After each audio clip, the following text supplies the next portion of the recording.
Բարև ձեզ ժողովուրդ։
Հարգելի ներկաներ,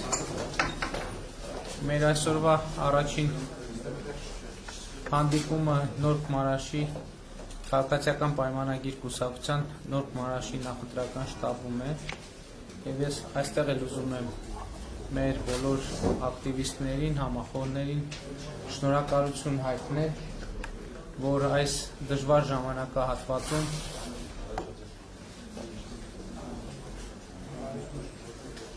կանգուն եք մնացել, ամուր եք մնացել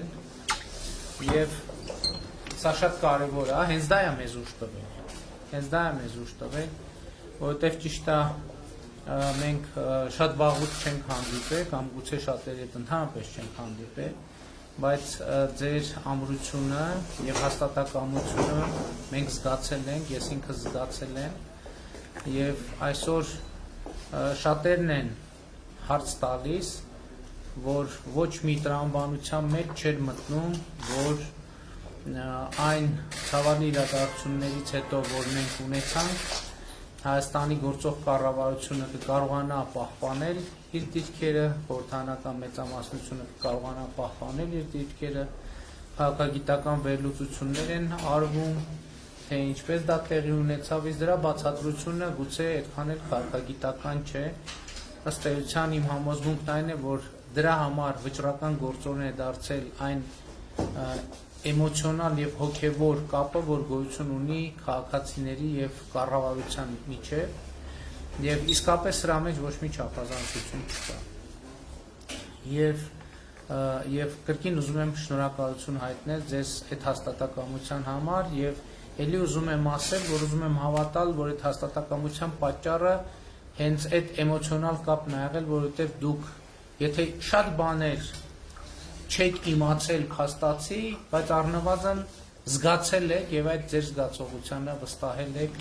եւ համոզված եղեք, որ չի խաբել ձեր զգացողությունը ձեզ։ Ես երեք շատ խոսեցի անցյալից, ուզում եմ այսօր խոսել ներկայից եւ ապագայից, ամենահրատապ խնդիրը, որ մենք այսօր ունենք, հայ-ադրբեջանական սահմանին տիրող վիճակն է եւ ուզում եմ հետեւյալ մի քանի արձանագրում անել, նախ եւ առաջ ուզում եմ ասել, որ իմ գնահատմամբ մենք հիմա շատ արագ դեէսկալացիայի հնարավորություն ունենք, որովհետեւ ես նախորդ անվտանգության խորհրդի նիստում ելույթ ունեցա եւ նաեւ վերջին օրերին մեր մի շարք գործընկերներ հանդես են եկել հայտարարություններով եւ ես ուզում եմ մեր բոլոր միջազգային գործընկերներին շնորհակալություն հայտնել իրավիճակին այդպիսի ուշադրությամբ հետևելու համար, ուզում եմ շնորհակալություն հայտնել Ռուսաստանի Դաշնության մեր գործընկերներին, ԵԱՀԿ Մինսկի խմբի համանախագահող մյուս երկրներին, Ֆրանսիային, Միացյալ Նահանգներին, Եվրոխորհրդարանին, Հնդկաստանին, Կանադային, մյուս երկրներին, որոնք արձագանքել են, բայց ուզում եմ մեր բոլորի ուշադրությունը հրավիրել ԵԱՀԿ Մինսկի խմբի համանախագահների 3 տարածած հայտարարությանը, այդ տարածությունը ուզում եմ ասել, որ ողջունում եմ այդ հայտարարությունը եւ այնտեղ ներկայացված քայլերի տրամաբանությունը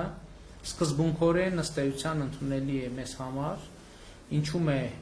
այդ քայլերի տրամաբանությունը ԵԱՀԿ Մինսկի խմբի համանախագահները հիշեցնեմ, որ համանախագահող երկրներ են Ռուսաստանը, Ֆրանսիան, Միացյալ Նահանգները կոչ են արել, որ անհետաձգելի քայլեր ձեռնարկվեն սահմանային լարվածությունը նվազեցնելու համար եւ ըստ էության առաջարկվել է, որ կողմերը իրենց զորքերը հետ քաշեն եւ այս համատեքստում է արված հայտարարությունը անհետաձգելի քայլերի մասին մենք ուզում եմ ասել եւ շարունակությունը կարեւոր եւ ԵԱՀԿ Մինսկի խմբի համանախագահության աջակցությամբ իրականացնել սահմանային կետերի ճշգրտման աշխատանք, դեմարկացիա, դելիմիտացիա։ Ես ուզում եմ ասել, որ հավաստել, որ Հայաստանի կառավարությունը հաստատակամ է գնալ այդ ճանապարհով եւ մենք պատրաստ ենք ցանկացած պահի սկսել ինչպես նշել էի զորքերի հետ քաշման գործընթացը եւ սպասում ենք, որ ԵԱՀԿ Մինսկի խմբի համանախագահները համապատասխան պայմանավորվածություն ձեռք բերեն Ադրբեջանի հետ, որպեսզի մենք միաժամանակ սկսենք զորքերի հետ քաշումը, խոսքը մասնավորապես Սոտ Խոզնավար հատվածի մասին է, որտեղ արդեն մայիսի 12-ից մենք ունենք որոշակի լարվածություն եւ իհարկե մենք պատրաստ ենք ԵԱՀԿ Մինսկի խմբի համանախագահության հովանու ներքո սկսել հենց այդ հատվածից սահմանային կետերի ճշգրտման աշխատանքները եւ իհարկե պատրաստ ենք համանախագահության շրջանակներում լիարժեք վերականգնել բանակցային գործընթացը, սա իհարկե տարանջատված է սահմանների դեմարկացիայի թեմայից, բանակցային գործընթացը Ղարաբաղի հարցը կարգավորելու նպատակով։ Ընդհանուր առմամբ Մինսկի խմբի համանախագահների հայտարարության մեջ անդրադարձ կար նաև գերիների խնդրին եւ ասվում էր, որ կոչ էր արվում, որ գերիները վերադարձվեն, մենք այդ կետը նույնպես ողջունում ենք եւ ըստ էության էլի ասեմ, որ մենք պատրաստ ենք ցանկացած պահի սկսել զորքերի հետ քաշումը եւ մենք սպասում ենք դրա համար ԵԱՀԿ Մինսկի խմբի համանախագահների ազդանշանին, որ համաձայնությունը պայմանավորվածությունը ձեռք է բերված Ադրբեջանի իշխանությունների հետ եւ գործընթացը սկսենք եւ դեսկալացիան կարծում եմ այո կարելի է հենց այսօրվանից սկսել համենայն դեպս մենք պատրաստ ենք եւ նաեւ ուզում եմ ասել որ հաշվի առնելով դուք գիտեք որ պաշտպանության նախարարությունը մեր մի քանի անգամ հայտարարություններ էր տարածել որ եթե ողջամիտ ժամկետներում դուրս բերումը տեղի չունենա պաշտպանության նախարարությունը մեր զինված ուժերը պատրաստ են նաեւ համապատասխան օպերացիա իրականացնել մեր տարածքի պաշտպանության առումով ես կարող եմ ասել որ քանի որ ԵԱՀԿ Մինսկի խմբի համանախագահող երկրները առաջարկել են սկզբում հրաժարվել ուժի կիրառման կամ ուժի կիրառման սպառնալիքից այս խնդրի լուծման համատեքստում եւ քանի որ այդ մոտեցումը համահունչ է առաջարկվող ճանապարհային քարտեզը մեր պատկերացումներից ես ուզում եմ ասել որ ամբողջությամբ ընդունում ենք ԵԱՀԿ Մինսկի խմբի համանախագահության առաջարկները որոնք ձևակերպված են 3 տարածված հայտարարությամբ եւ ելի ուզում եմ ասել որ մենք այդ տրամաբանությամբ էսկալացիան չբարձրացնելու եւ ընդհակառակը նվազեցնելու տրամաբանությամբ սպասում ենք այդ ազդակին եւ որ պահին այդ ազդակը կա պայմանավորվածությունը արձանագրվի մենք այդ միջոցառումները կձեռնարկենք հիշեցնեմ որ խոսքը հետեւյալի մասին էր որ երկու կողմերը ընդհանրապես զինված ուժերը ետ են քաշում սահմանային այդ հատվածից խոսքը Սոտ Խոզնավար հատվածի մասին է եւ միջազգային հովանու ներքո այնտեղ տեղակայվում են միջազգային ներկայացուցիչներ դրանք կարող են լինել ռուս խաղաղապահներ դրանք կարող են լինել ԵԱՀԿ Մինսկի խմբի համանախագահության դիտորդներ դրանք կարող են լինել եւ ռուս խաղաղապահներ եւ ԵԱՀԿ Մինսկի խմբի համանախագահության դիտորդներ դա արդեն խորհրդակցության եւ որոշելու հարց է մեզ համար տարբերակները բոլոր տարբերակները ընդունելի են գլխավոր արձանագրումն այն է, որ մենք այո գնում ենք այդ ճանապարհով եւ գնում ենք դեսկալացիայի եւ հարցը այդ բանակցությունների միջոցով սահմանային կետերի ճշգրտման միջոցով լուծելու ուղղությամբ այսքանը ընթացիկ իրավիճակի մասին եւ ինչ վերաբերվում է ապագային սիրելի ներկաներ ես ուզում եմ ասել որ իհարկե այս համատեքստում շատ կարևոր է արձանագրել որ տարածաշրջանի խաղաղությունը եւ երկարատև խաղաղությունը եւ կայունությունը շատ կարևոր է մեր բոլորիս համար եւ ըստ էության եթե հիմա մենք կարողանանք Մինսկի խմբի համանախագահների 3 առաջ քաշած առաջարկներով առաջ գնալ, սա ըստ էության կնշանակի, որ մենք երկարաժամկետ բանաձև ենք գործարկում սահմանային հարցերի ճշգրտման ուղղությամբ եւ մենք սկսում ենք այդ գործընթացը Ղարաբաղի ես ուզում եմ շատ կարևոր է ընդգծել եւ այդ ընդգծումը նաեւ կա մեր միջազգային գործընկերների հետ Ղարաբաղի հարցի կարգավորումը բովանդակային առումով չի առնչվում սահմանների ճշգրտման հետ եւ մենք մյուս կողմից ինչպես արդեն ասացի պատրաստ ենք լիարժեք ներգրավել բանակցային գործընթացում Ղարաբաղի հարցը կարգավորելու համար եւ ահա այս երկու գործողությունները երբ որ համանախագահության շրջանակներում բանակցությունները լիարժեք վերականգնվում են եւ սահմանների ճշգրտման հետ կապված Մինսկի խմբի համանախագահության առաջարկող բանաձևը գործարկվում է դա ստեյության դառնում է շատ կարևոր մի քայլ մեր ապագայի վերաբերյալ մեր պատկերացումների իրականացման համար այդ պատկերացումների մեջ անկյունակարային եւ կարևոր նշանակություն ունի որպես նպատակ մենք ձևակերպում ենք Հայաստանի համար խաղաղ զարգացման դարաշրջան բացելու հնարավորություն որովհետեւ մեզ պետք է իսկապես դարաշրջան որտեղ հայ ժողովուրդը Հայաստանում Արցախում կարողանա հնարավորություն ունենա խաղաղ զարգացման իր գործերով զբաղվել որտեղից ենք մենք այսինքն այս անվտանգային թեման ըստ էության պատկերացրինք եւ հասկացանք ուզում եմ ընդգծել որ անվտանգային համակարգի վերաբերյալ մեր պատկերացումները մենք արդեն հայտարարել ենք մենք մեր անվտանգության ոլորտում մեր թիվ 1 գործընկերը Ռուսաստանի Դաշնությունն է եւ Ռուսաստանի Դաշնության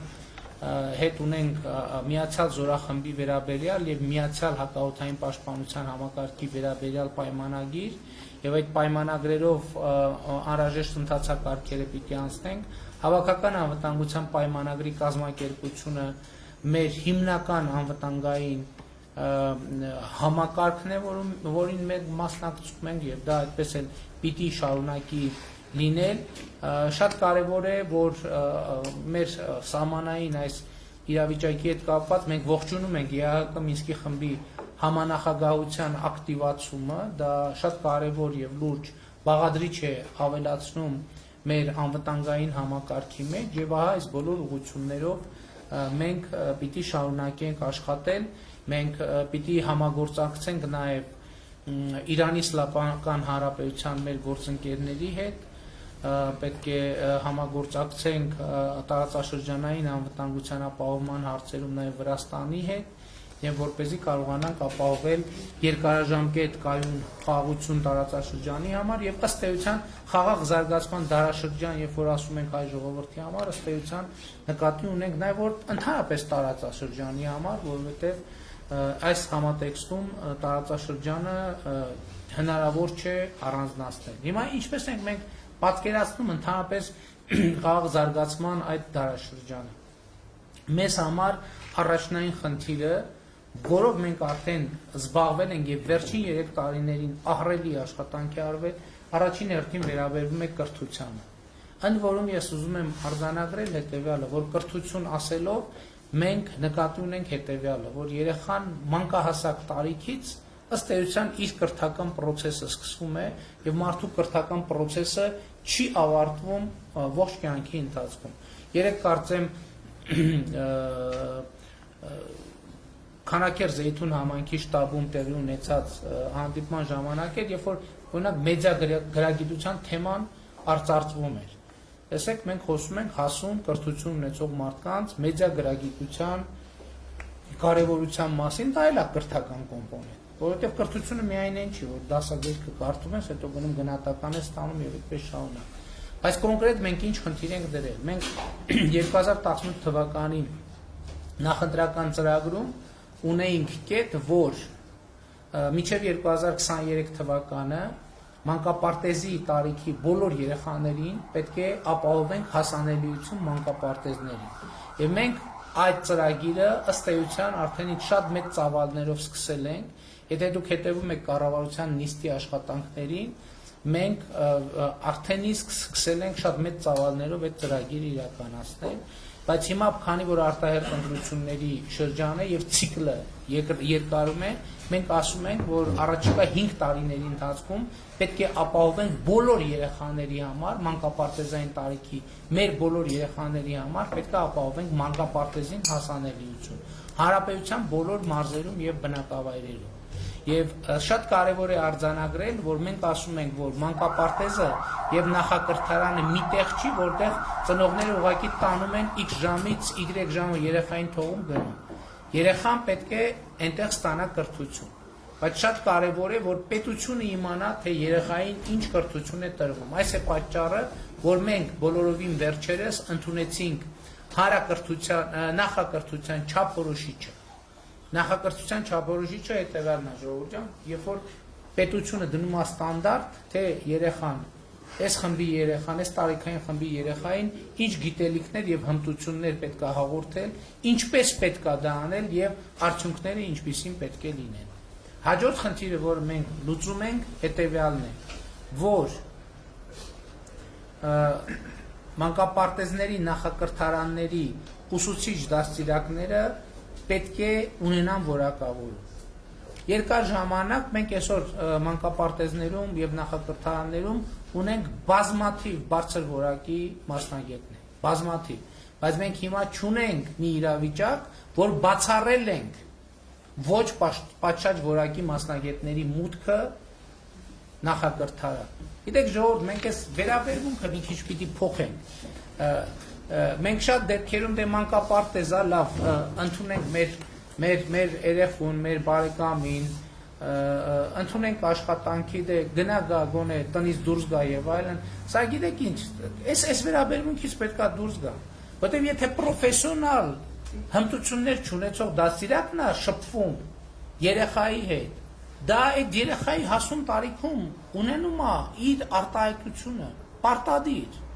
ու այդ արտահայտությունը նեգատիվ է։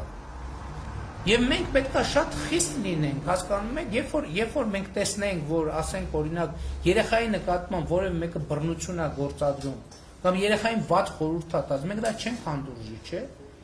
Բայց մյուս կողմից մենք պետք է ապահովենք, որպեսզի մեր նախակրթարաններում, մանկապարտեզներում լինեն պատշաճ որակյալ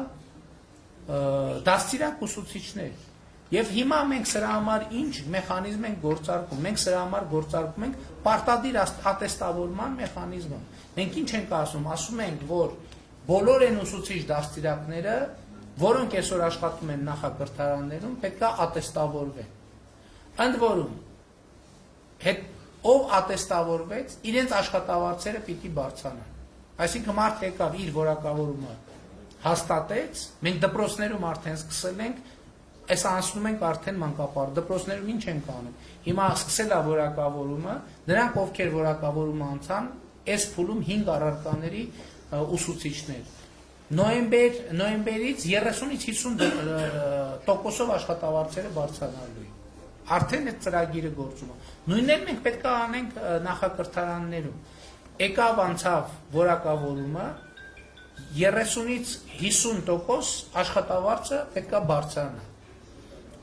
Հիմա հարց, բան նրանք ովքեր չանցան որակավորումը։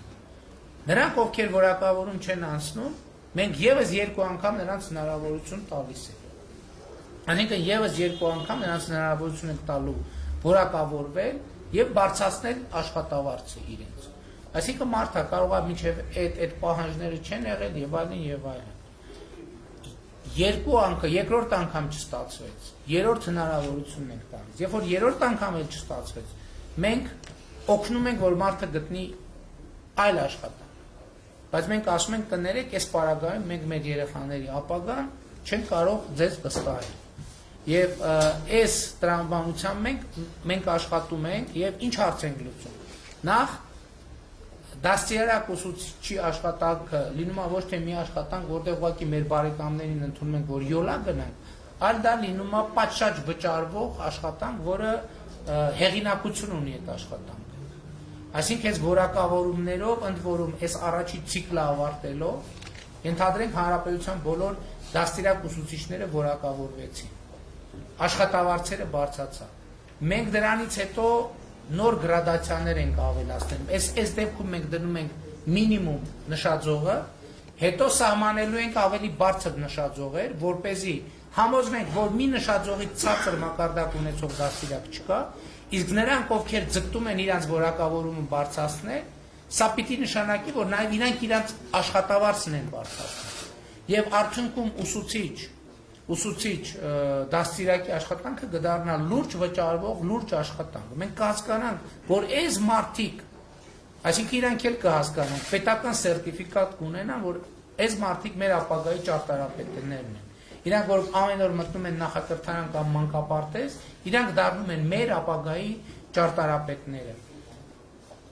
Այս բովանդակային մասն է, որը շատ կարևոր է։ Զուգահեռ ինչ ենք անում։ Մենք սկսում ենք մանկապարտեզների, նախակրթարանների զանգվածային կառուցման գործընթաց ամբողջ հանրապետությունում։ Բայց խնդրեմը մենակ մանկապարտեզի շենքը կառուցելը չի, որովհետև խնդրեմներից մեկը բովանդակությունն է, թե շենքի ներսում ինչա տեղ ունենում, երկրորդը շենքի ֆիզիկական ստեղծումը։ Շենքի ֆիզիկական ստեղծումը կառավարությունը վերցնում է իր վրա։ Այսինքն մենք միջոցներ ենք դնելու, որպեսզի կառավարության միջոցներում, համայնքներում, Երևանում եւ մարզերում ստեղծենք այդ մանկապարտեզները։ Եվ մենք զանգվածային ծրագիր ենք սկսելու։ Զանգվածային ծրագիրը սկսելու ենք հետեւյալ տրամաբանությամբ։ Հիմա նշաձող ենք դրել այն համայնքները, որտեղ 100 երեխա կա։ Այսինքն մանկապարտեզները կարող են 100 երեխայով ապահովել։ Սկսում ենք 100 եւ ավելի երեխաներ ունեցող համայնքներից, բայց կա նաեւ ուրիշ խնդրեմ։ Բա շենքը կառուցվեց։ Բա հետագայում այդ դաստիարակների աշխատավարձերը, որոնք առավել եւս բարձրանում են, բա ո՞նց է վճարվելու։ Բա այդ մանկապարտեզի կոմունալ ծախսերը եւ այլ ընթացիկ ծախսեր ո՞նց են վճարվելու։ Մեր այսօրվա տրամաբանությունն է, որ այդ գործը իրանց վրա պետքա վերցնեն համայնքները։ Այսինքն Երևանի պարագայում Երևանը, Գյումրիի պարագայում Գյումրին, ասենք ենթադրենք Դավիթ Կապանի միջա Կապանի, հա, օրենսդրորեն էլ իրանց ֆունկցիան է, բայց մենք ունենք պրոբլեմ, որ մեր համայնքների բյուջեների, այսինքն ոչ թե ունենք պրոբլեմ, քանի որ մենք ուզում ենք, որ իրանք այդ գործը անեն, մենք խնդիր ունենք հնարավորություն ստեղծել, որպեսզի համայնքների բյուջեների հնարավորությունները մեծանան, այսինքն հենց անենք, որ եթե համայնքի բյուջեն 100 դրամ է, դառնա 300 դրամ, որ այս նոր ծախսերը, որը ռազմավարական ներդրում է մեր ապագայի մեջ, դա ռազմավարական ներդրում է մեր ապագայի մեջ, կարողանա հոգալ։ Դրա համար մենք ինչ արեցինք, դրա համար մենք գույքահարկի ամբողջ համակարգը փոխեցինք։ Ես ուզում եմ բոլորիս ուշադրությունը հրավիրել եմ փաստի վրա, որ գույքահարկը վճարվում է համայնքի բյուջե։ Այսինքն օրինակ Դդմաշեն համայնքի գույքահարկը ձևավորված գնում է Դդմաշեն համայնքի բյուջե։ Խոշորած կացա Դդմաշենը թարավորվում։ Հիմա մենք գույքահարկերի համակարգը փոխեցինք այնպես, որ համայնքների բյուջեները մեծանալու հնարավորություն ունեն։ Եվ մենք փոխեցինք եւ մենք հիմա կապը դնում ենք նաեւ այս կրթական ռեֆորմի հետ, որպեսզի քաղաքացին գույքահարկ վճարելիս գույքահարկը հիշեց անշարժ գույքի հարկի մասին է, տան հարկ եւ այդ հարկերի մասին է, հարկ վճարելիս ինքը չմտածի ասի արա էլի էս սրանք մեզ թալանում են, այլ ինքը հասկանա, որ ինքը այդ ներդրումը անում է, որ իր երեխան, իր թոռը գնա պատշաճ կրթություն ունենա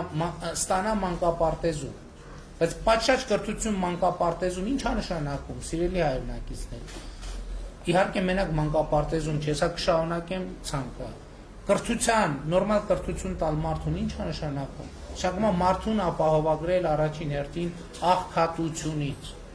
Աղքատությունից ապահովագրել, որովհետև մարդը պատշաճ կրթություն ստանալ ինքը նշանակում է, չեմ ասում, որ ինքը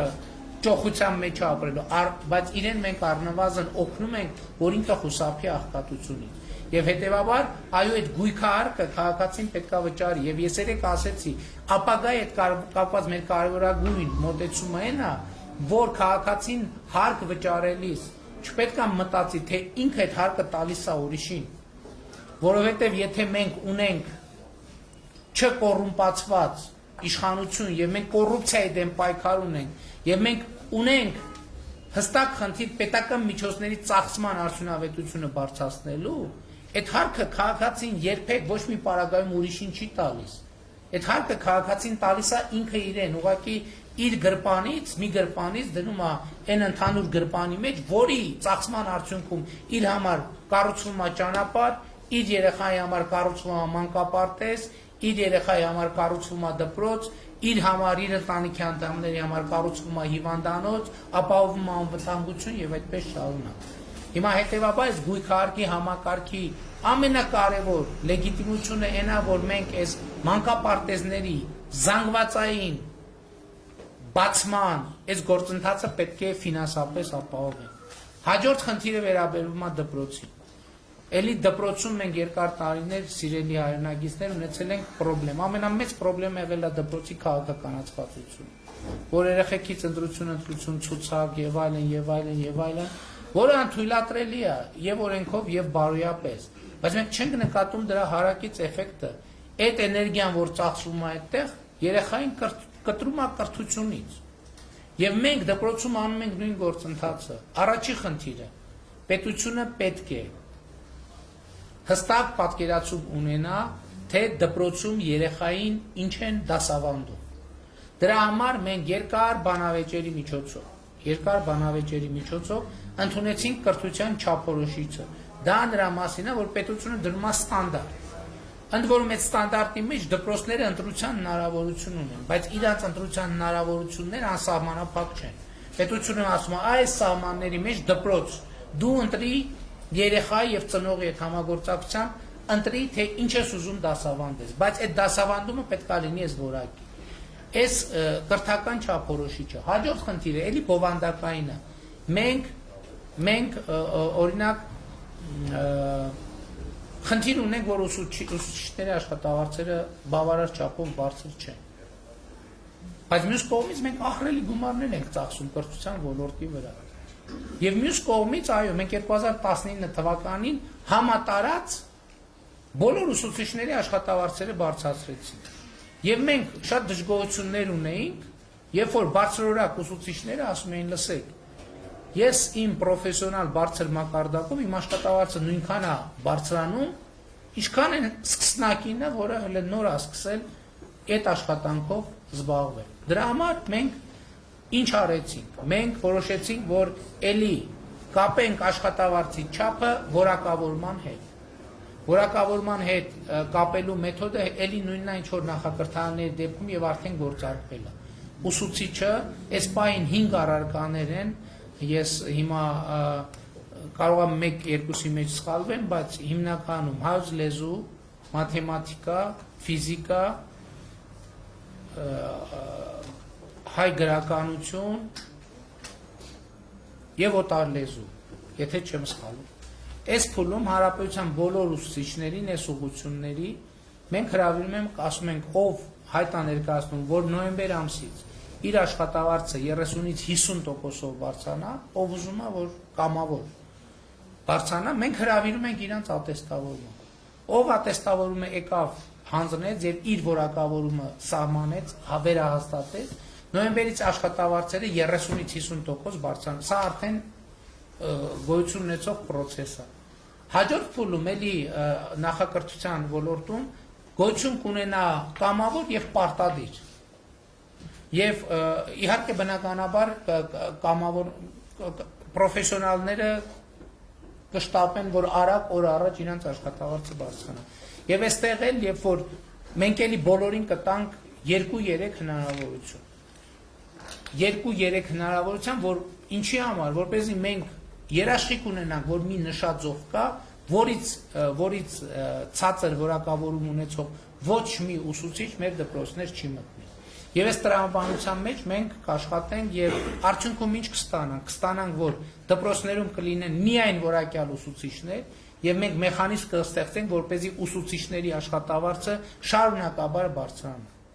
Եվ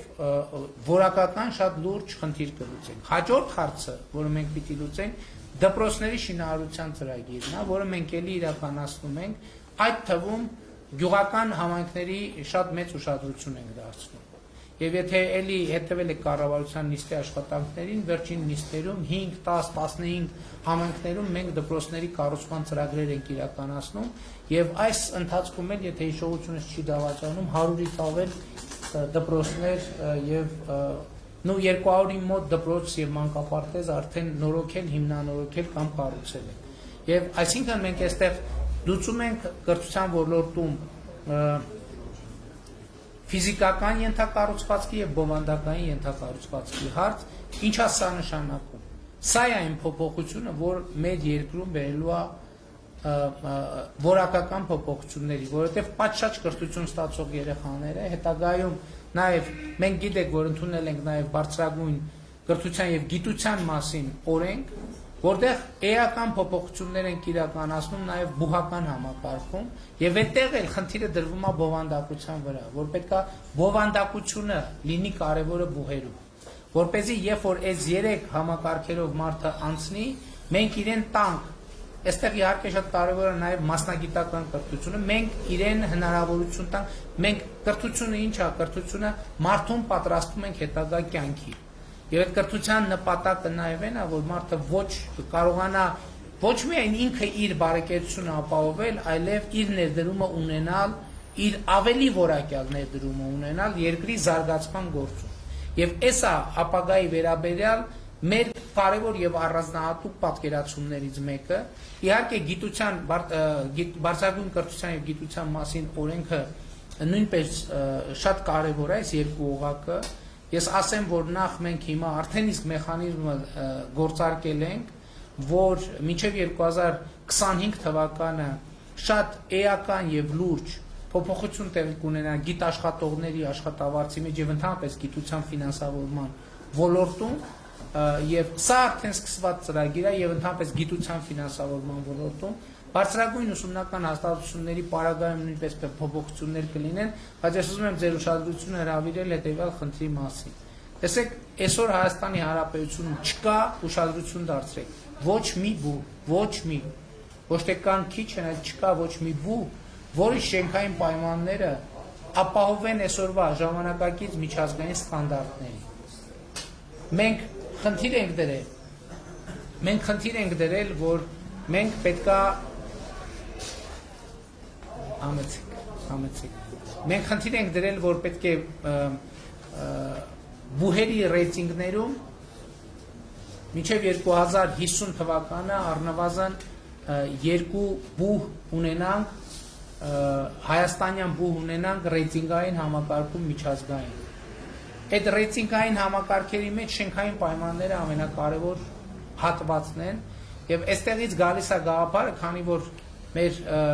շատ դեպքերում շենքերի ընդլայնման եւ լավարկման հնարավորություններ չկան բուհական համակարգերի, որտեղ բոլորը գտնվում են կամ մեծ մասը Երևան քաղաքի կենտրոնում, իսկ Երևան քաղաքի կենտրոնը արդեն գեր ծանրաբեռնված է շինություններով եւ այլն։ Այդտեղ գաղափար կա Երևանից դուրս ստեղծել ակադեմիական քաղաք, որտեղ կսկսվեն կամած բուհեր ձևավորվել, շենքեր բուհական, որոնք կհամապատասխանեն ժամանակակից բոլոր չափանիշներին։ Ես ես մենակ մի օրինակ բերեմ, որ օրինակ մեր բուհական համակարգում այսօր մարզական ենթակառուցվածք ունեցող ոչ մի բուհ չկա, պատշաճ մարզական ենթակառուցվածք ունեցող։ Եվ նաև այլ չափանիշներին, զուտ ակադեմիական չափանիշներին համապատասխանող ոչ մի բուհ գոյություն չունի։ Եվ հետևաբար սա մի քիչ ավելի երկարաժամկետ ծրագիր է։ Սա այն մյուս դեպքերը, ինչ որ ասեցի, Ես վստահ եմ, որ առաջիկա արդեն իսկ սկսվել է եւ գիտության ֆինանսավորման ոլորտում, եւ հանրակրթության բարեփոխումներ, եւ նախակրթության բարեփոխումներ։ Ես վստահ եմ, որ մենք առաջիկա 5 տարում այս բոլոր ուղղություններով արդեն առնվազն շատ լուրջ արձանագրումներ կունենանք։ Ակադեմիական քաղաքի մասը ինքը ավելի երկարաժամկետ գործընթաց է, որովհետեւ ինքը ունի բազմաթիվ պարամետրեր եւ մենք հույս ունենք, որ այս ծրագիրը կիրականացնենք նաեւ մեր միջազգային գործընկերների ներգրավմամբ։ Հիմա օրինակ Հայաստանում կա խնդիր ֆրանսիական համալսարանը ուզում է կառուցի իր շենքը։ Հայաստանում կա Մոսկվայի պետական համալսարանի մասնաճյուղ, որը գտնվում է Երևանի կենտրոնում, բայց ոչ այնքան կրթական միջավայրում։ Հայաստանում կա ամերիկյան համալսարան, որը նախկին ոչ կրթական շենքում տեղավորված է, բայց իր պայմանները միևնույնն է չեն համապատասխանում, որովհետև այնտեղ եթե իրանք ուզենան զարգանան, եկա տարածք չկա ուղղակի, շատ մեծ բարդությունների կհանդիպեն։ Հիմա ամենակարևոր խնդիրը, որ մենք կարող ենք լուծել, հետևյալն է, որ մենք գտնենք ճիշտ տեղ, ճիշտ հողատարածք եւ օրինակ առաջարկենք մեր գործընկերներին եւ օրինակ Երևանյան բուհերից մեկն է, որը կորոշենք, որը բուհի համար ընդունելի կլինի, ասենք այս 4 սուբյեկտները տեղափոխվեն եւ այնտեղ սկսեն շինարարություն բուհերի բոլոր պայմաններով։ Իհարկե որոշակի ստանդարտներ կան, օդանավակայանից հեռավորություն։ Մենք ճանապարհ նույնպես պետք է կառուցենք, այդ պետական ենթակառուցվածքները կառուցենք եւ կարող ենք հենց այս հիմքի վրա ունենալ այսպիսի ակադեմիական քաղաք, հետագայում որ բուհը կուզենա տեղափոխվի այդտեղ, իսկ մեր խնդիրն է այնպես կազմակերպել process-ը, որ այնտեղ տեղափոխվելը լինի ցանկալի։ Այսինքն հեղինակությունը այդտեղը, որ բուհը այդտեղը արդեն իր հեղինակությունը եւ գրավչությունը ավելի բարձրացնի եւ այդ հարցը մենք այսպես լուծենք։ Ես ըստ էության համառոտ ներկայացրի կրթական ոլորտում մեր բարեփոխումների պատկերացումները եւ ուշադրություն դարձրեք, որ նախակրթարանից, ընդ որում մենք կարծում ենք, որ կրթությունը պետք է մենք պայմաններ ապահովենք, որպեսզի մսուրային տարիքից երեխան, գիտեք ինչ, երբ որ երեխան սկսում է խոսել, ինքը սովորում է բառեր, դա կրթական process է, այսինքն այդ կրթական process-ը բնական կրթական process-ը կազմակերպել է այնպես, որ ինքը լինի մաքսիմալ արդյունավետ։ Մենք այս նախակրթարանից մինչև բարձրագույն ուսումնական հաստատություն այս ծրագիրը ունենք եւ այդ ծրագիրը ըստ էության մի մեծ մասով արդեն իսկ իրականացման փուլում է։ Ես ուզում եմ մի տվյալ այս բանին ուղղակի հրապարակեմ, որպեսզի նաեւ մենք իրավիճակը տեսնենք։ Ուրեմն 2019 թվականին հետազոտությունը արվել, որի արդյունքներով պարզվել է, որ 2018 թվականի դրությամբ մինչև 10 տարեկան դպրոցական տարիքի երեխաների 35%-ը չի տիրապետում ընթերցանության կանոններին։ Հասկանում եք, 2018 թվականի դրությամբ 2018 թվականի դրությամբ հետազոտությունը արվել է ամփոփվել է, այո 2018-19 թվականի դրությամբ մինչև 10 տարեկան երեխաների 35%-ը չի տիրապետում ընթերցանության, այսինքն կարդալ չգիտի։ 100 երեխայից 35-ը կարդալ չգիտի։ Սա այն պայմաններում, երբ որ կրթությունը ըստ հռչակվածի Հայաստանի Հանրապետությունում պարտադիր է եւ անվճար։ Մենք պատկերացնում ենք, այս 35% երեխաների ապագան շատ մեծ վտանգի տակ է, շատ մեծ։ Ընդ որում, այս երեխաների ապագան վտանգված լինելով, բոլորիս ապագան է վտանգվում։ Որովհետև մեծ հավանականություն կա, որ այս երեխաների մի մասը ցավալի է, բայց գրագիտության պատշաճ մակարդակ չունենալով կգնա հանցավոր ճանապարհով եւ ոչ մեկ չգիտի, թե այս երեխաներից որևէ մեկը այդ հանգամանքի բերումով ում տուն կմտնի ում նկատմամբ հանցագործություն կանի, որ ընտանիքը տուժող կդառնա այդ հանցագործության հետևանքով, այդ հանցագործության հետևանքով զոհեր կլինեն, թե չեն լինի։ Եվ հետո այն ժամանակ մենք չենք հասկանա, որ այն ինչ որ տեղի ունենում հիմա, հետևանքն նրա, որ մենք անկախության 28-րդ տարում մեր 10 տարեկան երեխաների 35%-ը կարդալ չգիտի։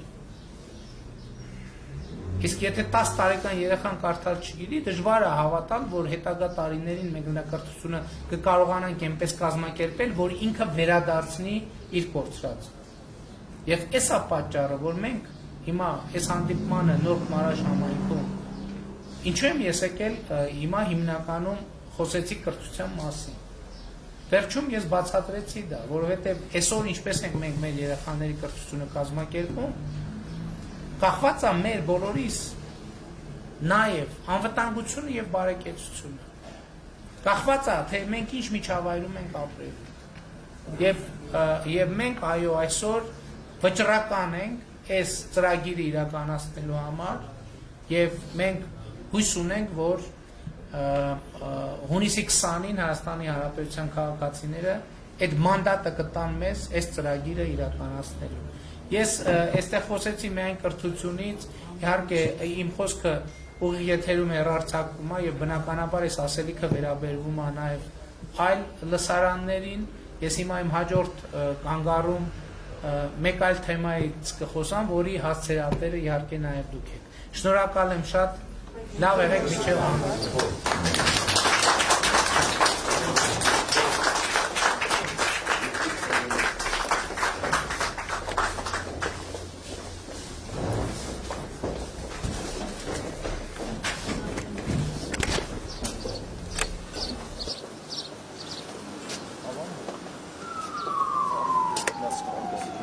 Nasıl?